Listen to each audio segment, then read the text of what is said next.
দোষ আপনার আমি পাইনি। আমার মনে হয় এদেশে 1628টা চেয়ার যে আছে, শুধু একটা চেয়ারের হাত খোলা ছিল, আর বাকি 1627টা চেয়ারের হাত বাঁধা ছিল।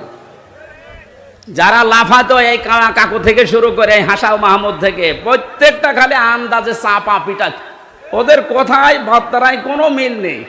ওই একজনের শুধু হাত খোলা, উনি যা বলবে ওদের বলে আজকে এখন দিনে রাত 11টা 10 বাজে, ও যদি বলতো দিনের 11টা 10, এ জালেমের দোসরগুলো বলতো ঠিক আছে।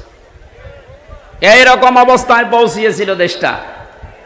সেখান থেকে অন্তত আস্তে আস্তে যখন হাত খোলা আরম্ভ হয়েছে, আমরা চাই এদেশে কিয়ামতের আগে যেন আর কারো হাত বাঁধা না হয়। যে যেখানে আছে সব হাত খোলা থাকবে আবু সাইদের মতো। কথা বলেন ঠিক কিনা?